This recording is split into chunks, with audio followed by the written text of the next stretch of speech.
Hello, everybody. If you're listening to this podcast, it means we had a rainy day, or one of us was sick, or something like that. But don't worry. We got a good one for you. We're talking about Street Fighter, the movie. My name is Cody Teacher. Wait, you're calling it a good one?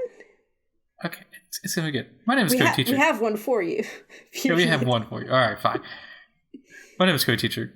I'm here with my best friend, Sam Suvak. Sam, I wanted to let you know that for this podcast, I went and got an American flag tattooed on my arm. Just kidding. What if I would have really pulled my sleeve up and had the American flag? Well, I mean, I expected you to have a fake temporary tattoo of the flag. I expected it. I'm really disappointed that you didn't, because in my notes I wrote down about Jean-Claude Van Damme's flag tattoo.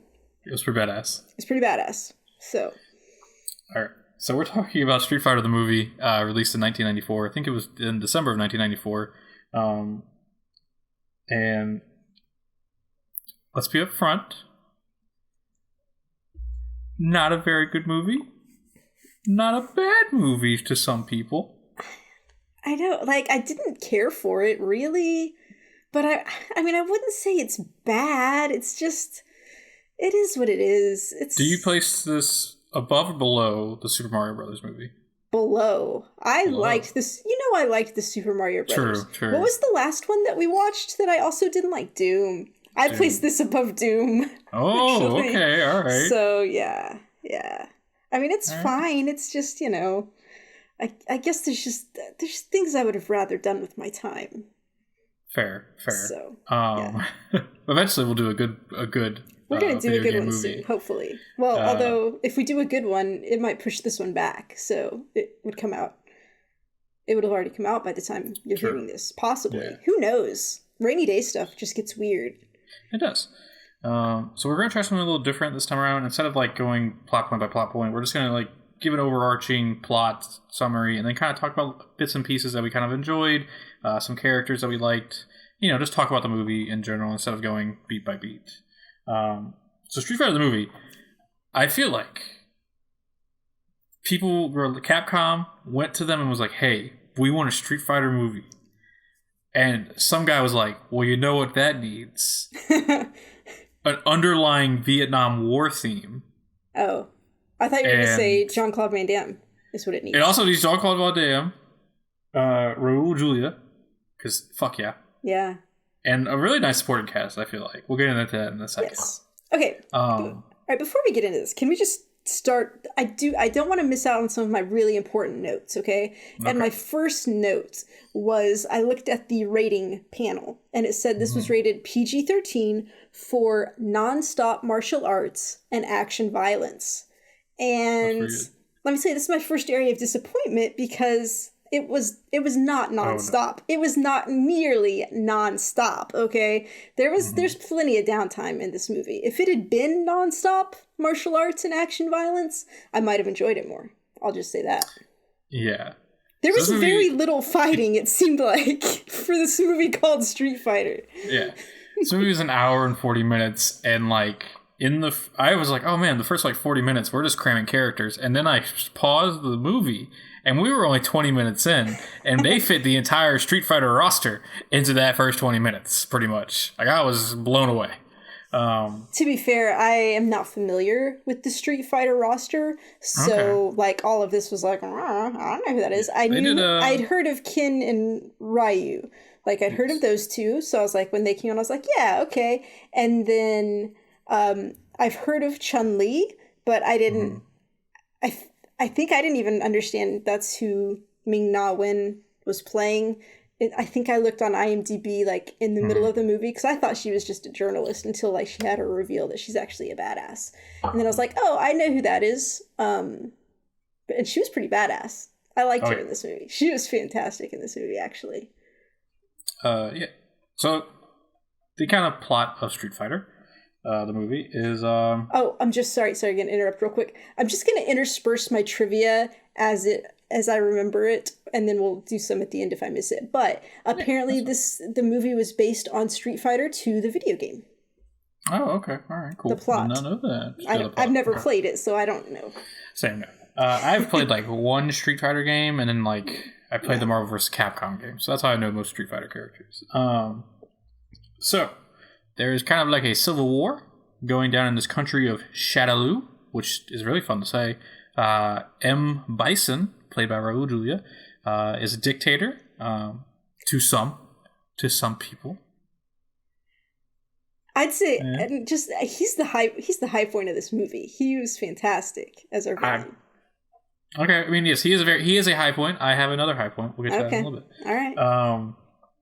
And so he is currently trying to he currently rules Shadaloo, and the Allied nations' forces have been called in, and they're led by none other than Jean-Claude Van Damme, who was playing Guile in this one.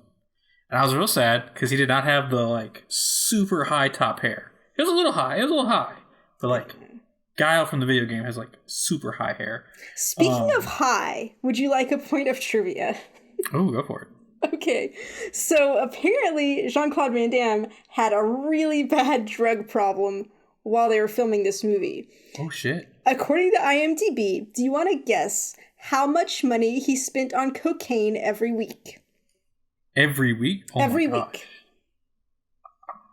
I'm lowballing, and I'm going to say $6,000.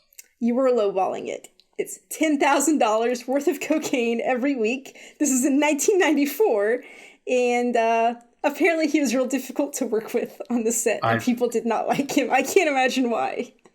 I like to imagine that all the one-liners that he was spouting out, that's because he was high and he couldn't remember lines, so they were just speak of one-liners, man, fuck it. So the Allied nations are called in, led by Jean-Claude Van Damme, and then we kind of start getting thrown in with all these characters, Chun-Li is a reporter, and she has her little gang of people, and M. Bison has just kidnapped about 30 hostages, and is also doing some scientific stuff on a soldier of one of Jean-Claude Van Damme's friends.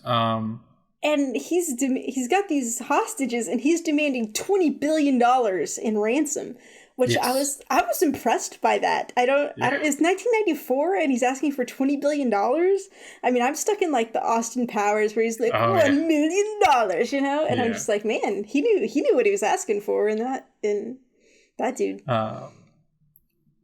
And so from there, the movie kind of turns into let's introduce all these Street Fighter characters. And let's build towards getting everyone into one central location, M. Bison's lair. Okay, all right. Before we get to that, I think you're overlooking one really important thing. So when we're introduced to Kin and Ryu, they have some stuff going down with this guy who only has one eye. He's the gang leader. I think his name's Skagit or something. Sagat. Whatever, okay? It was a while back that I watched this, okay? Okay, sure. So anyway, they double cross him, and Ryu he's gonna go into this cage fight with Vega, and Ryu has to take his shirt off, okay? And show some stuff off, and the ladies really like it. And that's just that reoccurs later. Ryu always has to take his shirt off, apparently. Oh, true, yeah, he does. He likes to take his shirt off. And I mean, he looks good, so good for him, but yeah. He's partial eye candy in this movie. Yeah. And so after some things, we get to M. Bison's lair, and that's where kind of the big final confrontation with all of our heroes and bad guys happens. And so that's kind of the plot of this movie is, yeah. So I wanted to call out some of these actors that are in this movie. So we have Ming-Na Wen playing Chun-Li, who you may know for the voice of Mulan, and also Agent May in Agents of S.H.I.E.L.D. That's who I know her from. And she was on ER. That's my earliest memory of her, yeah. Okay, all right. Does a badass portrayal of Chun-Li, in my opinion. She's fucking badass. She does a great job. Raul Julia plays M. Bison. Rest in peace. I love him in the Addams Family live-action movies that he did. And he did a bunch of work. I think he actually died the year this came out. Yeah, this is really sad. So, he had terminal cancer while they were filming this. And so, everybody knew that, he was going to be gone soon. And, they had to, rearrange their scheduling and stuff because, they wanted to do certain scenes at first, but he was still recovering from his last bout of treatment. And so he was, too skinny and, not able to give the performance. They had to like rearrange stuff to make it fit. And like the film at the end, it's like dedicated to him. And it was just like, man, it's really sad. He was such a good guy. So yeah, he was. And there's a really good M. Bison here. Like, he's so good. Are we talking about it now, or do you want to continue and we'll come back to him? We can talk about it now. Yeah, let's go. Okay. So he's this dictator, right? And he's got fucking style, okay? He wears a cape, and like a few times throughout the course of the movie, he'll do like this dramatic like cape toss like over his shoulder. Yes. Looks real good, okay? So like at one point he's captured Chun-Li and he brings her back into his bedroom, I guess. And this is a fucking badass bedroom, okay? There's this chandelier made out of bones. Yes. There's a fireplace that's like a big skull. Yeah, it's really badass. It's really badass. And then like he's like, here, have a drink with me. And he has these really cool looking goblets that have like, I don't know if they're like stone gargoyle, and then they have like these spikes like that point out of them, so they look like real medieval. And those looked really cool. And when he like came into his room, he like took off his formal hat and cape and then put on like his casual hat. Yeah, his leisure hat, you know? It's just like the Mr. Rogers things where you come in and take like your jacket off but then put a different jacket on and like change your shoes and stuff. Which I do that at work sometimes, so like I feel it was real good. And then I guess we're just jumping around, right, to tell all the stuff we like about him. Okay. So part of his plan, he is this dictator. He's building a super soldier. That's a whole other thing. We'll get to that. But he wants it to use it to make the world a better place. He wants to institute the Pax Bisonica, named after him instead of the Pax Romana. And like he has this model for this campus that he's built that he wants to be his town called Bisonopolis, I think is what it's called, which is really funny. And then once they get into like the final big fight, he has his little control station, which I guess this is out of the game too. It's like this floating station, and like that was really cool. And his controls for it were arcade controls, like the joystick and the buttons, which I thought was really fun. So yeah, I thought he did a great job. Oh yeah. My favorite part about this is that like he is a dictator with millions of soldiers, but like his big thing is like he wants to fight Guile in one-on-one, like hand-to-hand combat. Like at one point Guile fakes his own death, and he's like, tragic. I was hoping to beat him on the battlefield like a true warrior. And I was like, this is the best. Because, like, this dude has, like, millions of soldiers who will fight for him. And he's just like, nope, I would like hand-to-hand fisticuffs. Like, well, it's so... And you look at them next to each other, and there's Jean-Claude Van Damme with all his huge muscles, right? And there's Raul Julia, just like this skinny-looking guy. He's just like, hey, just chilling. But, like, their fights, like, they really have him go for it, and he's kicking ass. And he kind of, I guess, has, like, a robotic suit that helps him with stuff.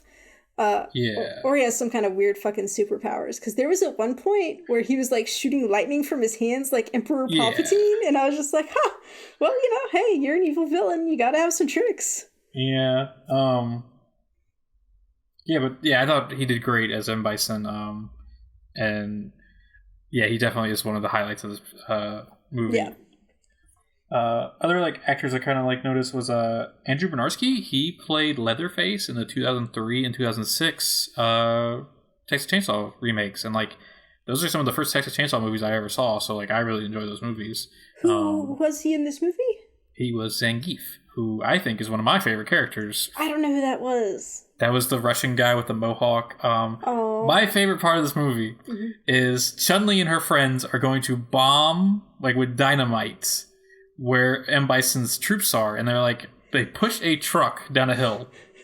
But they do a video broadcast to warn them that it's coming. And so like the video like they're watching shows the truck coming at them, and Zangief stops and goes, "Turn off the TV," as if it'll stop the truck from coming at them, and I was losing it. And then at the end of the movie, when like when shit's just kind of like going bad, like, oh, we need to get out of this island because like at the end of the movie, the island's going to explode. Yeah. A couple of M. Bison's people are like trying to get out, and one of the guys is DJ, and DJ's like, "Man, we've been the bad guys the whole time." And Zangief's like, "Wait, we're the bad guys? Oh, I know. What do you mean?" And then he's like, "Why are we doing this?" And DJ is like, "Well, he was paying me a lot of money." And Zangief like, DJ runs off, and Zangief's like, "You got paid? You were getting paid?" And like, the best. That was really good. Yeah. When we get to towards the end, like at the end of this movie, they just like throw that he's been working for a dictator for a couple years, like out the window, and they're like, "Oh, you're a good guy now, whatever, Zangief, like do your thing. You held the door open for 5 minutes." They wouldn't have been able to get out if he hadn't held that door. True. And I mean, people are willing to change. So Ken and Ryu were criminals, and General what's his face? I just called him JCD the whole time because I couldn't remember his name. Guile. Okay. Yeah. He gave them a chance. So I mean, maybe the ultimate point of this movie is that never judge a book by its cover, and everyone deserves a second chance. Maybe. I feel like you could judge General Bison by that cover, though. Sure. I mean, he's real flashy. You look at that guy, and you're like, dictator, yes. You're an evil motherfucker. Dictator. You're going to try to kill me later. Yeah. I just know it. Yeah, you can tell. Any other actors that you want to point out? Yeah. One really important actress I want to point out. So Kylie Minogue is in this movie, which I had no idea. Do you know who Kylie Minogue is? No, I do not. Is that who played Cammy? Yes. The blonde? Okay. Yeah. She's like a famous pop singer. Really? Obviously not like super famous if you haven't heard of her, but yeah, like my friend Randy was really into her, so like I knew who she was, and so when I saw her name in the credits, I was like, what? She's in this? And then like it wasn't just a small cameo. She had a really big part, and like she did some fighting as well. Mm-hmm. She did some like when they were attacking towards the final battle. Like, she did this kick, and, like, she said something. Like, she, like, call out the name of her kick or something. I think so, yeah. Which I thought that was fun. She did this move where she, like, got up on this guy's shoulders and, like, rolled forward, and it looked like the most painful, like, move for her, but, like, it knocked the dude out, and I was like, sure, whatever. Like, it's Street Fighter, who cares?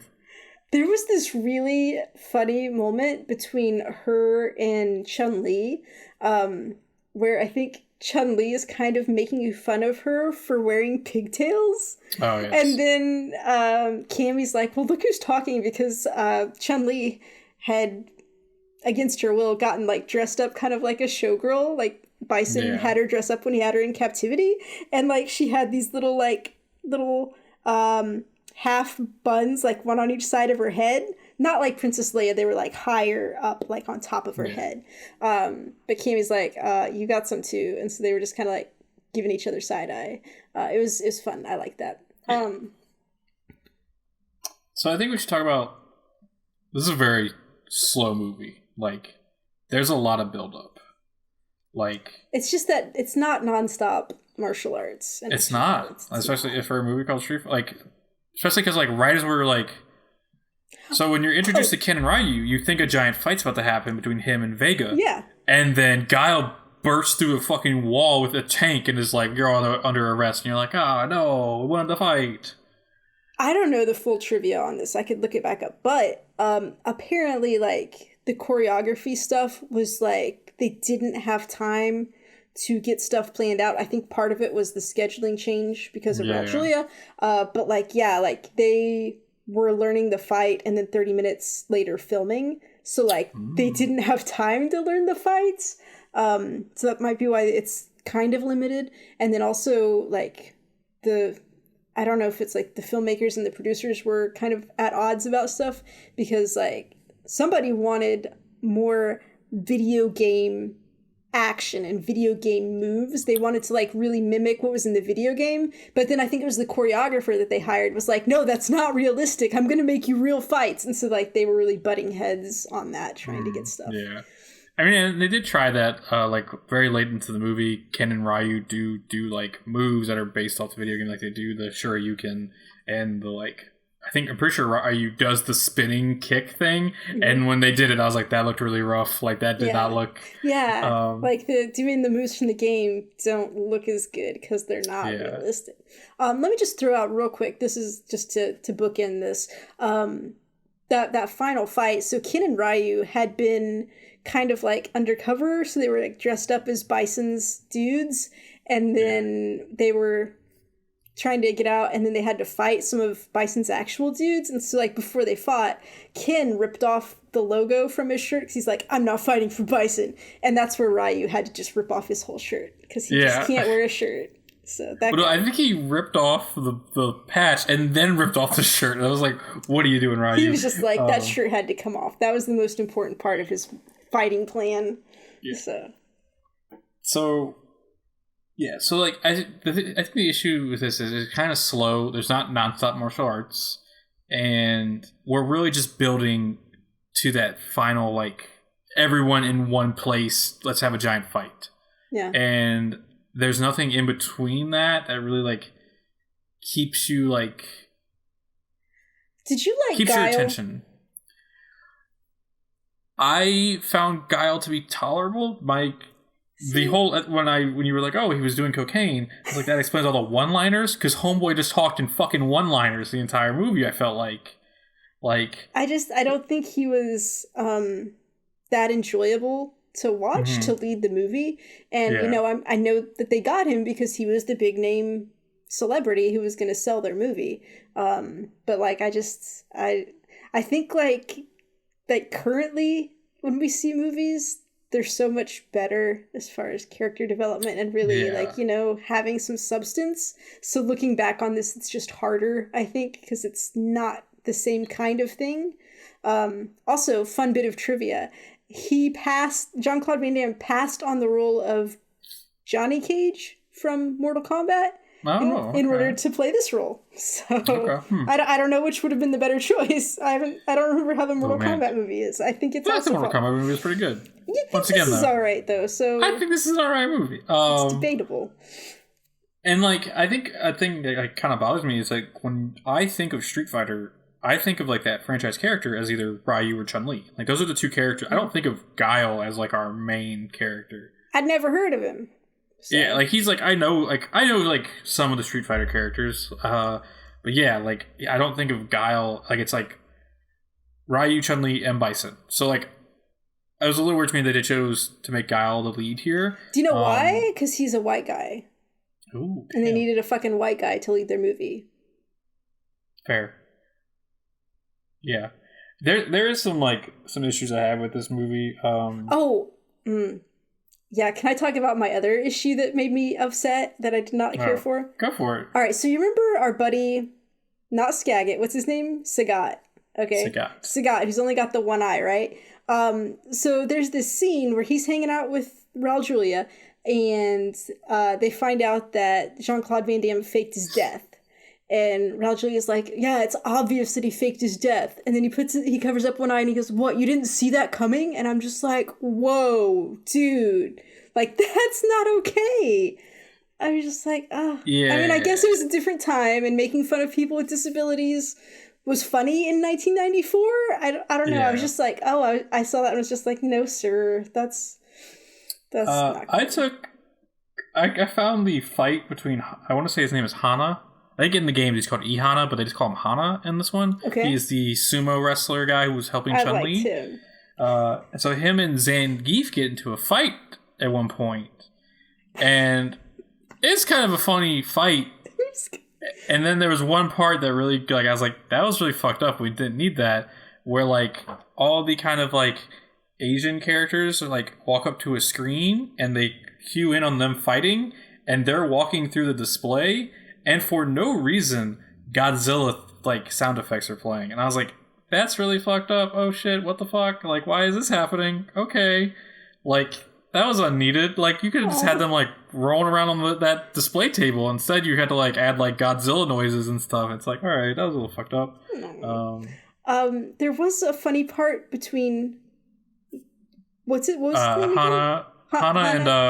I think we're thinking of the same one where they're like kind of like in chains and and the one guy's like, give me a hand, and he's like, dude, no, like maybe after we've been here for a month I'll help. I died at that one. I was like, he was talking about something else, and I was like, oh my god, that's funny. I liked that. And so like I feel like this movie can be separated into two parts, and like the issue is is that first part is like an hour of this movie, and that last part is the last 40 minutes. Yeah. And it's like build up and then that giant, like, long ass fight. Yeah. Okay, just one other thing that I liked about, so Chun-Li, I don't even remember how she got captured. I guess her truck thing didn't work. They got captured. Yeah, I think they got captured. Yeah. In the truck thing. So she got dressed up in her thing, in her showgirl suit. She's with Bison in his bedroom, and he's just like having a real good time, checking her out and being like, yeah, he's thinking he's gonna have a good time with her. And she's all like, no, yeah, I'm a fighter and I'm gonna kill you, like, right now. And he's like, oh, ha ha ha, yeah, right, whatever. And so then she just like snaps the chains on her wrists and starts attacking him, and she flies across the room. Yeah, and delivers a kick. I was like, holy shit. And she's kicking ass. Like, she's definitely gonna take him.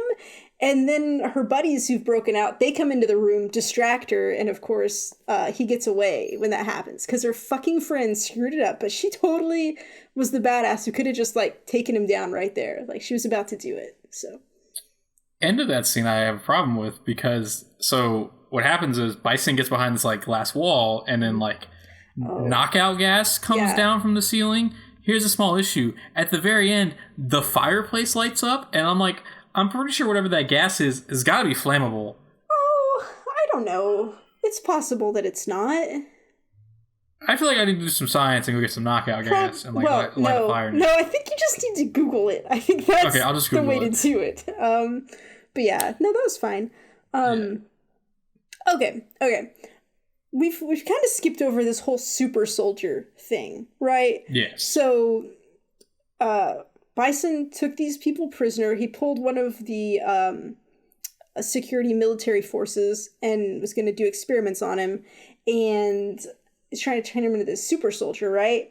So he puts him in this vertical tank to start inundating him with whatever to make him super soldier, right?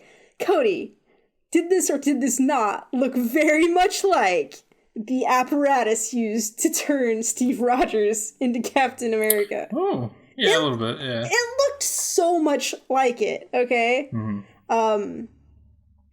And then, so he goes through that. He's also kind of getting brainwashed. For some reason, this super soldier stuff turns his skin orange and his hair green, which I guess is a character from Street Fighter. His skin turns green, his hair turns orange. And yeah, this is, so like, they call it out. I'm thinking of an Oompa Loompa, I guess. His name is like Charlie Blanca, and in the game, Blanca is a, like, green skin, red haired, like, troll like character. Yes. And to the special effects from 1994, he comes out of here and is supposed to be this like muscled super soldier, and he does not have very many muscles. You think they would have like got a bodybuilder to like I feel like they spent more time getting that weird, because like Blanca in the game has a huge forehead, and they made this like huge forehead for this character. It was kind of rough. It was weird. Well, so it took me a little bit to realize that the doctor who was like working on him, because what's happening is like he's being brainwashed, and then like this doctor is like being like held against his will and forcing him to brainwash, and then like Bison's like, oh, we'll use my like scientist stuff, and so like they're pumping him with like I think it said like mutagens and like toxic waste, and that's what's turning his skin green and all that. Okay. But the doctor is another character from Street Fighter called Dualism, and yeah, like it was very like I like had to look at IMDb to like find out what that character's name was, and I was like, oh, okay, cool. So, but I don't think I said this. So Charlie was really good friends with Guile, because at the beginning when they're getting taken, Chun-Li's doing like an interview with Guile, and he's like, Charlie, we're coming for you. And so like it's established that they're buddies, right? Oh, and like later when he's preparing, he's about to attack, he's like watching a little home movie video of him and Charlie. So it's established they're buddies, right? They were buddies. So then he comes to the facility and he has a run-in with him in his new super soldier state. And of course they try to kill each other at first, but then like they stop, and it's like, Cody, it was this very much this Steve and Bucky kind of moment. I'm like, Captain America is like there's some stuff that's very similar to this Street Fighter movie. And I'm just like, huh, am I the only one who's noticed this? I mean, I thought it when I was watching it last night. I was like, oh, this is a little bit like that, huh? It really is. I'm glad you brought this up though, because like one of my favorite scenes in this movie.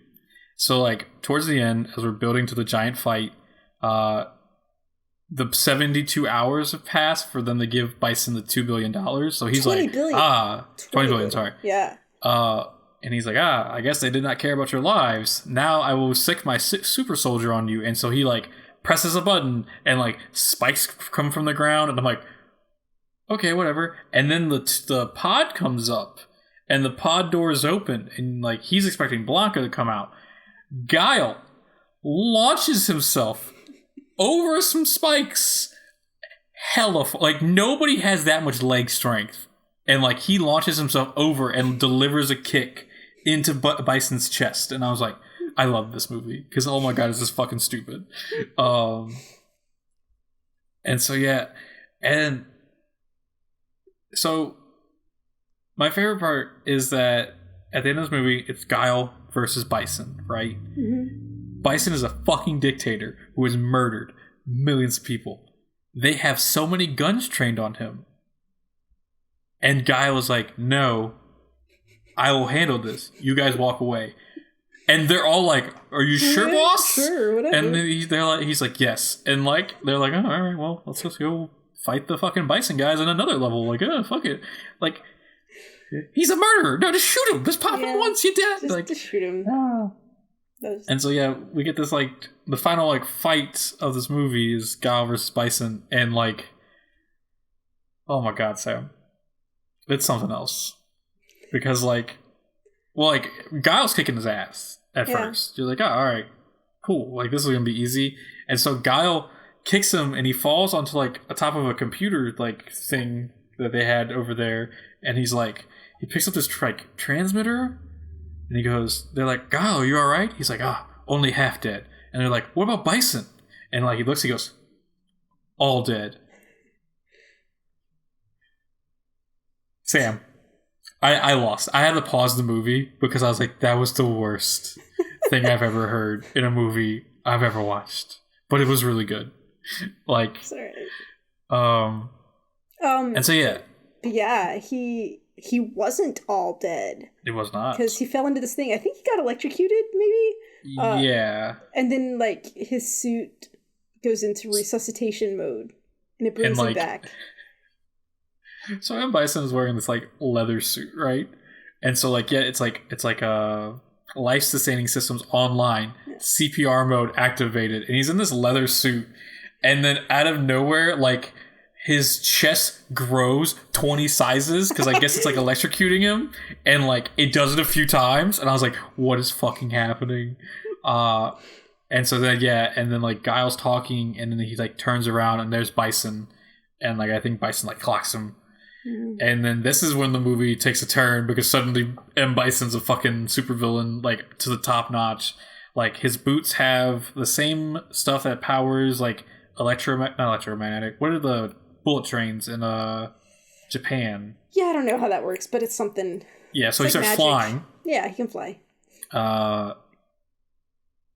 then a little bit after this, like so he's flying around just punching the shit out of Guile because Guile can't fight someone who flies. Something that's like. Well, how could you fight somebody who flies? I mean, I'd swing a little bit. Guile just stands there like, oh, what's happening? You're flying at me? Shit. My military training out the window. And so, yeah, this is when we get the, like, I guess the suit can also produce electricity and shoot it from his hands. Yes. But, like, I looked down for a second, looked up, and he was just shooting Guile with electricity, and I was like, all right. And someone pointed out to me at this point that it kind of sounds like M. Bison had an Iron Man suit long before Iron Man had an Iron Man suit. So maybe Marvel stole everything from this Kevin movie. Feige was just sitting there watching the Street Fighter movie, taking notes like, oh yeah, green guy, oh fuck yeah, barely wearing shorts. Oh my god, we just needed a guy with a bow and arrow, and it would all been said. Wow. Yeah. And so, yeah, we had this, like, I was just like, okay. And I feel like it's really anticlimactic what happens because Bison comes in for one last like flying attack to finish off Guile, and Guile just delivers a roundhouse kick, and down goes Bison. And I was like, oh, okay, cool, whatever. Yeah. Damn. Yeah. And so how did the island start to explode? That was the one thing I missed. I think they're in like ruins, like kind of, it seems like Aztec ruins or something. Where it's like kind of a pyramid. It was pretty cool looking in the jungle. So I didn't even know they were on an island. I just knew that the pyramid ruins were going to explode and they had to get out of there. I don't think it was the whole island if they were on an island. But anyway, I think, I don't know if one of them triggered the self-destruct, or if their fighting just like caused some irreparable damage that something was going to explode. It doesn't matter. It's just, it's going to explode. Everybody's got to get out.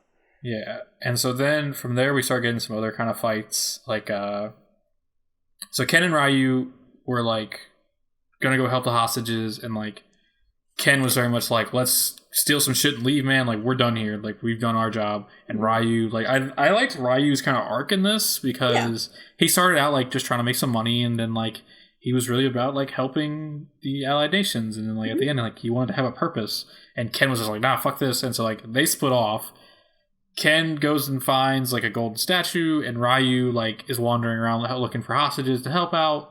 And then Ken sees that Sagat and Vega are gonna jump Ryu, which they do, and like Ryu's getting the shit kicked out of him, and then Ken shows up, and that's when they rip off the patches. Ryu has to rip off the shirt for some fucking reason. I mean, when you got a chest like that, you kind of just have to. And that's when this like half fight, half video game fight happens, where like definitely at one point I'm shocked Ryu did not say Hadoken, because he did like a punch where he did the Hadoken movement. I was like, someone like someone at Capcom was like, can he just like throw a fireball? Like, can he just pick something up and throw it? Like, someone at Capcom was asking for it. Yeah. And so at one point like Ken is fighting Sagat, and like he gets Sagat on the ropes, and then he like does the Shoryuken like uppercut and like jumps in the air. Which like I don't have the actor's name who played Ken, but like they got the least buff looking dude in the world. Like the gi he is wearing is like 20 sizes too big for him, and like he's like, eh. I feel like in 1994, I guess they had different standards for what was like an action hero muscle set. I feel like it's more demanding currently. Yeah, I guess that makes sense. I don't think it would have cut it back then, no. Yeah, and then Ryu does like the spin kick, which I'm forgetting the actual name of from the game, but like he does the spin kick, and like he pretty much jumps in the air and then just spins, and like he was definitely on wires, and it looked a little rough, but like I appreciate that they were trying. Like they were like, hey, like this is a video game movie. There are some notable things in this movie that I'm like I like that Bison's thing was like the actual like arcade like cabinet like buttons and stuff. I noticed that. I was like, there was at one point where Bison, I think he blows up the boat that Guile was on, and he says like game over or something like that. Yeah, hold on, let's talk about this, okay? So when Guile is taking his crew to go attack, right, they're gonna sneak up on the river and use this boat, and this is like the weirdest fucking boat that you'll ever see, because it looks like a jet fighter. It's completely covered, and it's just weird. I found out in the trivia that they were going to have them fly in with a jet, but they couldn't afford the budget, so they changed it to a boat. And I don't know if it was like the same prop that they changed, and that's why it looked like a plane, but it was this weird fucking boat. And they were driving, and they'd engaged stealth mode, right? Yeah. And so, like, it seems like, okay, they've got stealth mode. They're just gonna, like, go on up there and take care of business. But then for some reason, even though they had their stealth mode, they decided to start shooting at these radar towers. Yeah. And as soon as that happened, everyone's like, oh, why are our radar towers exploding? There must be something there. And, like, they found out the boat was there, and it just seemed so not the right move. if you're in stealth, you're not supposed to be shooting at things. Yeah, it was a weird decision, but there were a lot of weird decisions in this movie, so I was like, whatever. Oh, I forgot. So when Guile goes there to launch his attack, before that, his higher-ups had come and told him to call off the attack, that they were just going to pay the ransom, and everybody was supposed to stand down. Do you not remember this part? No, I must have missed this. No, and then Guile gets up there and he speaks to the troops. He's like, we're going to go and do this regardless, blah, blah, blah, who's with me, yeah! And the suit guy is like, what are you doing? Have you lost your mind? And Guile's like, have you lost your balls? And we're just like, whoa! And then there's this, like, scene of, like, pandemonium chaos. Everybody's running and, like, getting their stuff and getting ready for the attack. And randomly, there's just this, like middle-aged woman kind of in a business suit, and she's just running around frantic, like holding one of her shoes, and I'm just like, what's happening? Why is this woman here? It was so weird. I really do like this movie. Like, I don't know, there's just something about it. It's just so bad it's good in some way. It's fine. Is there anything else notable that you wanted to talk about with plot? I don't know. You keep talking. Let me check my notes. I will say I did like so the like kind of ruins are falling apart, and like Zangief and Hana have been fighting, and then like they're like, hey, we need to get out of here, and Hana's like, all right, I'm done playing with you, man, I gotta get going, and Zangief's like, you a coward, and that's when it happens where like he runs into DJ and he's like, you were getting paid, and so like they're like beelining out of this ruins, and like this door starts to come down, and you're like, oh, they're not gonna make it. And then out of nowhere, like Zangief just fucking like bench presses this door up, and like I was like, oh, this is okay. This is a nice little arc. Like Zangief realizes he fucked up, and so yeah, like I don't know, like I recognize it's not a good movie, but there are just a lot of parts that like I enjoy. I do wonder like. My biggest complaint, like, is like, why did we do this kind of like pseudo, like, based, like, it's like Vietnam War meets Street Fighter. Like, I just don't get it. Yeah, like, it was. I don't know. Well, who... and I think part of the trivia is there's a voice at the beginning of the movie that's doing like "Good Morning Shadaloo" and like talking about stuff, and it's like the same guy who used to do the "Good Morning Vietnam." Yeah, like I think it was the exact same guy that they hired to do it. So, really? Wow. Yeah. So I don't know why they chose to do that. It's weird. And then I also wanted to look. I didn't get a chance to look it up. Like I was wondering when the Mortal Kombat movie was coming out, and I guess like did they not want to be too similar to that? Because like why was this movie not just like a tournament, like of like, and you had the characters come together? Because I want to say the Mortal Kombat movie came out in '95.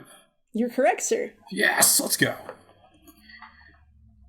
And yeah, I don't know. So I feel like they were like, oh, we can't do like a tournament because like Mortal Kombat, like we've seen some of the Mortal Kombat stuff. Like, let's just do this weird.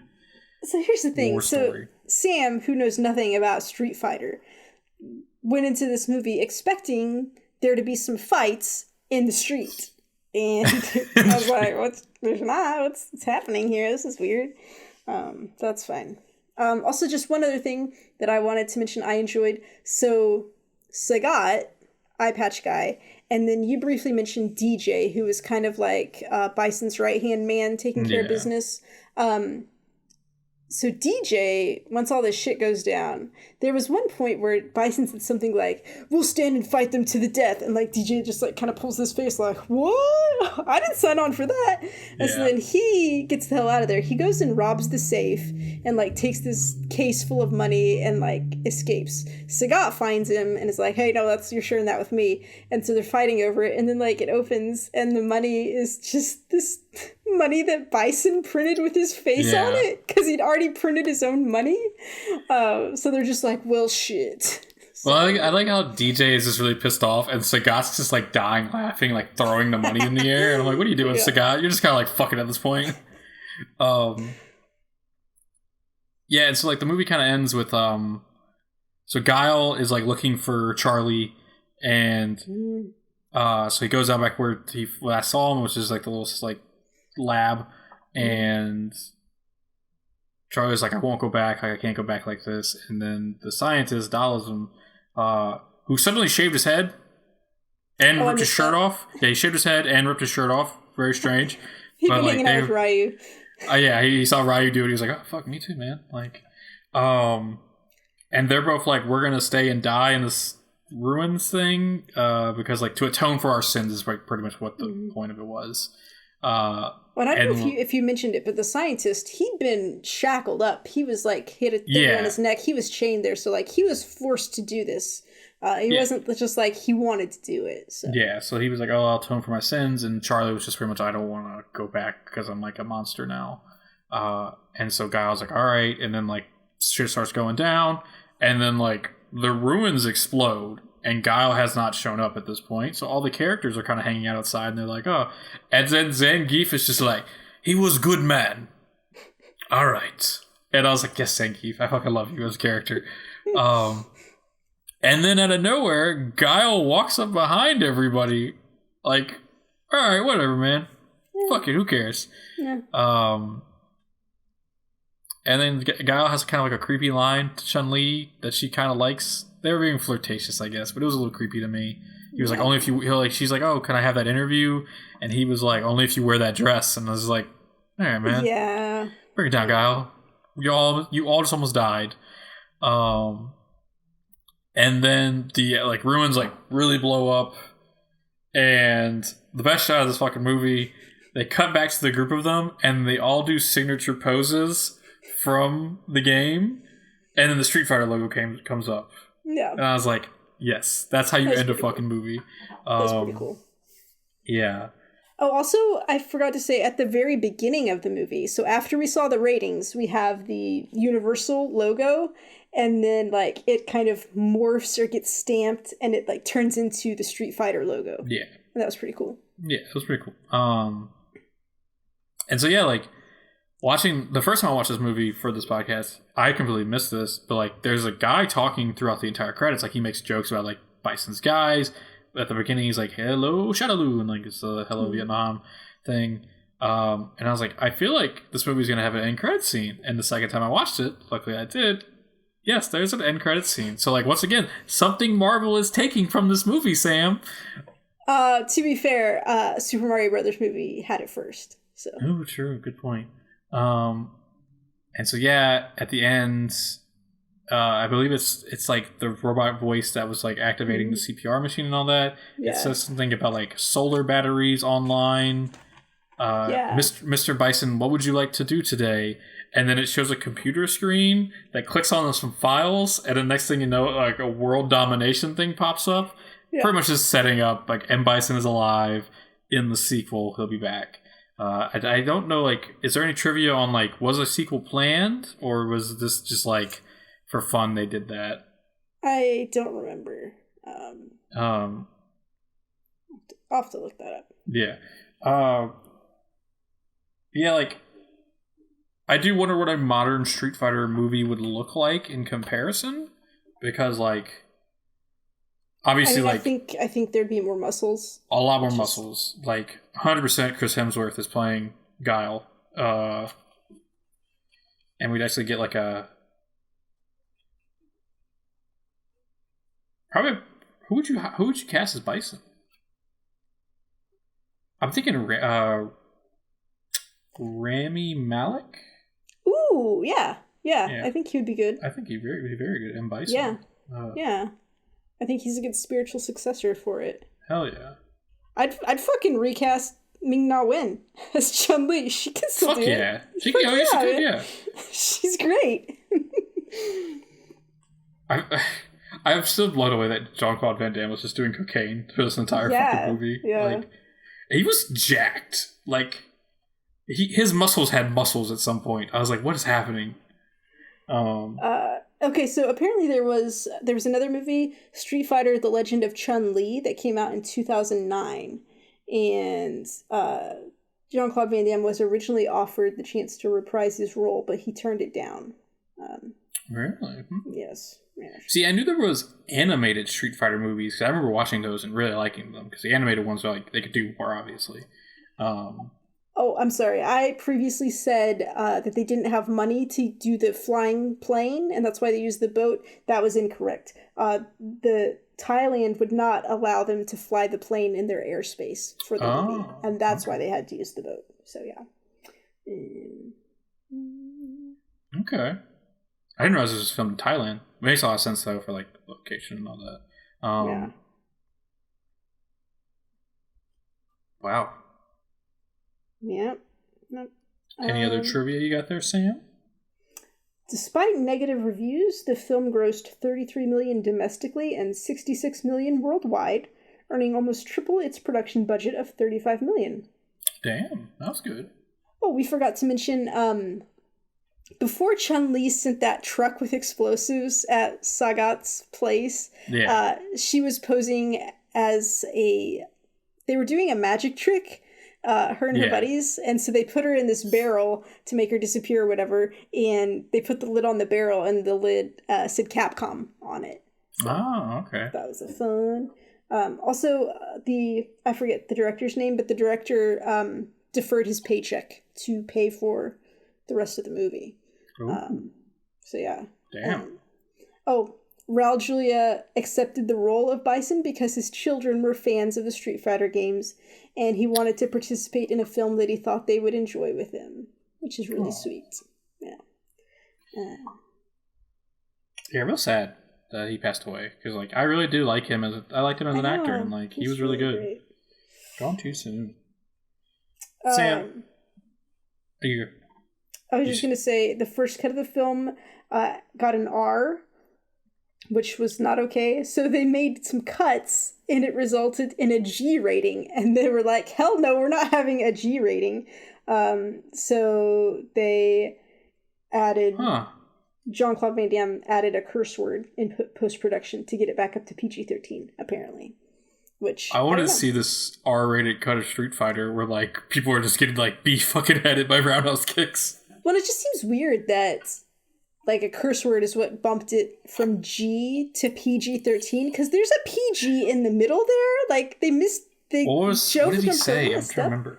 I don't know, but it's just like all that fighting. I wouldn't think it would be a G. So yeah, I wonder. That's very interesting. Also, I said people didn't like working with Jean-Claude Van Damme. He often would refuse to come out of the hotel or his trailer until he felt ready. He would often bring alcohol to the set or take hours to shoot his scenes. By contrast, everyone loved Kylie Minogue, praising her for her professionalism and generosity, such as hiring a club and buying drinks for the entire cast and crew to make the tough shoot a little easier. And there was equal praise for Raul Julia. He was always focused and was a joy to work with. Like a Jean-Claude Van Damme. Get your life together, man. Okay, Cody, do you want to guess this? In 2010, this film was ranked what on Empire's 50 worst movies ever? I'm going somewhere in the 30s. 34. Close. It was 27 out of the 50 worst movies ever, so. I gotta look at that list. I'm very curious. Oh, okay. So in 2003, Jean-Claude Van Damme was working on a sequel, Street Fighter 2.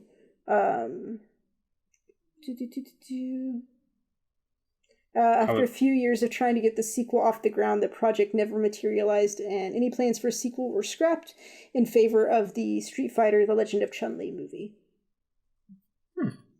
Okay. We didn't talk too much about Vega. He was one of the guys. He wore a mask and like Wolverine claws, pretty much. Yeah. I was surprised when they took his mask off. He was quite a handsome man. Like, I expected something, like, scary under the mask, but he was quite good-looking. So your fun trivia is, Fabio was considered for the role of Vega. That would have been fucking tight. Oh, my God.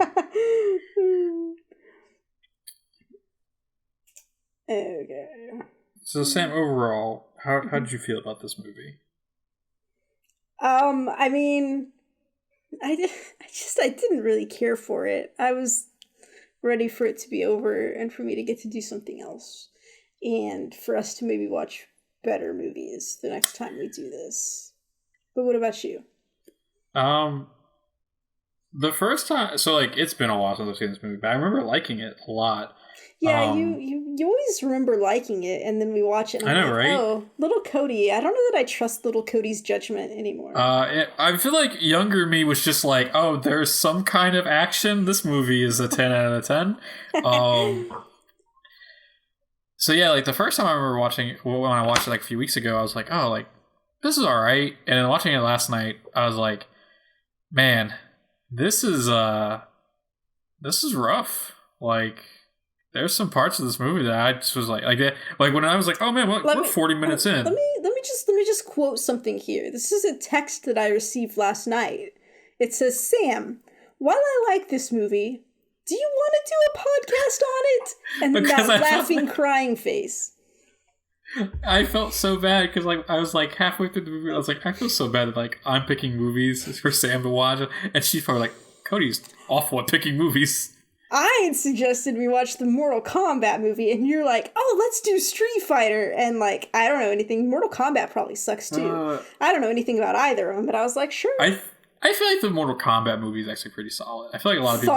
Why didn't we watch that one? Yeah, why didn't we watch the Mortal Kombat movie? We could have heard that sweet fucking music that they always play in Mortal Kombat games. I'm not familiar with it. Oh, okay. That was very bad. That wasn't it at all, I'm pretty sure. But yeah, when I was like, oh man, I'm like, we're halfway through this movie. And I paused, and we're only 20 minutes in. I was like, fuck, this is going to be a long fucking night.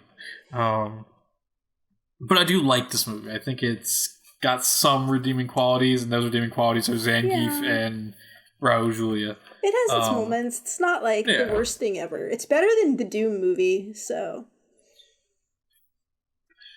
I feel that it is. Yeah, okay, I'll agree. It is. Just because, like, the only really solid part of Doom is that last part where they go first person. Like, yeah. I mean, I didn't get super bored during Street Fighter, and, like, I got real bored during Doom at points. Yeah. So, yeah, I mean, it kept my attention, so. Alright. So I think it's time we do the rating system. Was it out of 10 or out of 5? I think it was out of 10. I believe it was out of 10, because I think, like, Super Mario Brothers was, like, a 7, I think. Yeah. So, what are we thinking of ranking this out of 10 Geek Hearts? I feel like mine... Do you have yours ready? I was going to suggest either a 3 or a 4. I was going to give it a 5. Oh, okay, alright, well, shit. Because, it wasn't horrible, but, it was fine, you know? What did we give Doom? Did we give Doom a 4? I think we gave Doom a 4. I think so, yeah. I like this is better than Doom, so. Let's do a 5 out of 10 Geek Hearts for the Street Fighter movie. Yeah. Man. It's done, Sam. How do you feel now we can move on to something else? I mean, we had fun talking about it at least, so yeah, that's better. I guess it was worth watching it. So should we let people know what other movie we're going to do? But this may come out after. This will probably come out after. Maybe. After? Unless something happens where we have to do it right away. I don't know. Okay. All right. Well then, I guess you guys will have to stay tuned to find out. I mean, let's all agree, like, we're all going to go get American flags tattooed across our bicep, right? Like, that's happening, right? It's a Geek Art community thing. I'd get a temporary tattoo. I really should have, like, gone the extra mile. You should have just fucking drawn it with some markers, and I would have been Should have dyed my hair blonde, spiked it up a little bit, you know? Get the full Guile look. It's kind of hard with the headphone strap, but yeah. Oh, yeah, true. I would appreciate the effort. Yeah. All right. Well, that's been the Street Fighter movie. Sam, do you have anything else you want to say? No. All right. Let's leave it at that. If you would like to let us know what you thought of the Street Fighter movie, you can reach us at contact@geekcardgames.com. You can follow us on Twitter and Facebook, where you can also let us know how bad you thought this movie was at geekcardgames. You can find our YouTube videos geekcardgames.com/YouTube. You can find our Twitch streams at twitch.tv/geekcardgames. You can join our Discord, where I'm sure people will berate us for watching this movie instead of Mortal Kombat. Yeah. At geekcardgames.com/Discord. You can find our merch at geekcardgames.com/shirts. please, if you would be so kind, to leave us a 5-star review, a like, a comment, a subscribe, all those things, whatever podcast service / viewing service you use. Sam, is there anything else I'm forgetting? I think you covered it. You did a good job. Thank you. You can find me on Twitter at ComicBookCody. Sam, where can people find you? I'm on Twitter at SKSUVAK. Sam, take it away. We're just two geeks who heart games. Do. Hadouken! Did I do it right? Get my hand up there. Yeah. Hadouken! I didn't remember how to say it. I'm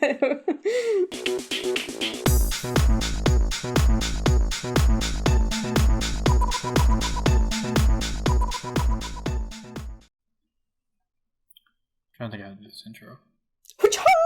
Are you gonna do some fighting moves? No, but I think we should take screenshots of if we can look up, because at the end when they all do their thing. Did you see the end credit scene? Yeah, the post credit scene. Yeah. Or post credit scene. Okay. Hey, I know how movies work. I was like, this feels like a movie that's gonna have one. Yeah. Because the first time I missed it, and then I was like, second time I was watching it last night. Second time I was like, I can't believe you did that twice. It's a bad movie. I like it. I like bad movies. It's not. We'll get into it. All right. But wait, what were you saying? Oh, we should do some of the poses that they do in that final shot, because that's my favorite part of this movie. It's the fucking last second. They're all like, whoop. I don't remember any of the poses they did though. Guile did one like this, because it's based on their video game poses. I know. And, it was in Guile the trivia. Did one like this, and I think Ryu actually did the Hadouken thing. Oh, I can't wait to talk about this movie, Sam. Oh my god. Okay. All right.